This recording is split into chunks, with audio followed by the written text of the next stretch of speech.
Hello everyone, welcome সিহরন।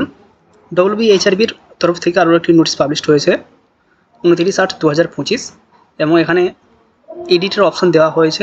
এর পাশাপাশি যারা এখনও ফর্ম ফিল আপ করেনি বা বিভিন্ন কারণে ফর্ম ফিল আপ করতে পারেনি, বিভিন্ন কাস্ট সার্টিফিকেটের প্রবলেম রয়েছে, তাদের জন্য এটা আরও এক্সটেন্ড করা হলো 22 সেপ্টেম্বর 2025 পর্যন্ত এই ফর্মটি ফিল আপ করা যাবে। এমনই আমরা এখানে লক্ষ্য করতে পারছি।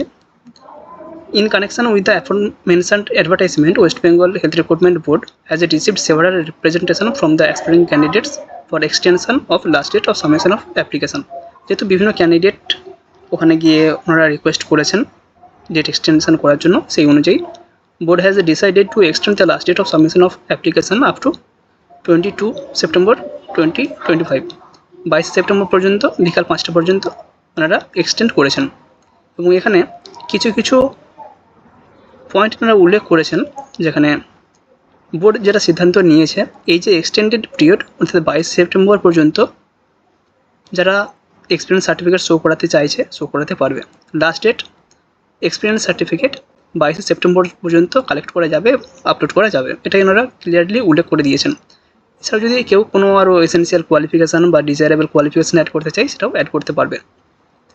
নেক্সট এখানে বলা হয়েছে ডব্লিউবিএইচআরবি has also decided to provide an edit window. এখানে এডিট উইন্ডো দিয়ে দিয়েছে, যাদের অনেকের প্রবলেম ছিল, এডিট করার প্রয়োজন পড়েছিল, তাদেরকে আর নতুনভাবে ডিলিট করে অ্যাপ্লিকেশন করতে হবে না, তারা এখানে এডিট করতে পারবে, তারা মডিফাই করতে পারবে, রেকটিফাই করতে পারবে এবং যদি কোনো কিছু ডিলিট করতে হয় সেটাও ডিলিটও করতে পারবে এবং যদি কোনো ডকুমেন্টস আপলোড করতে হয় সেটাও আপলোড করতে পারবে।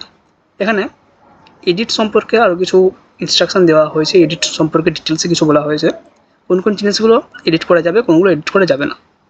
এখানে সমস্ত কিছুই এডিট করা যাবে except name of the candidate, তার date of birth, mobile number এবং ইমেল আইডি। এই কয়েকটা পয়েন্ট ছাড়া বাকি প্রত্যেকটাই এডিট করা যাবে।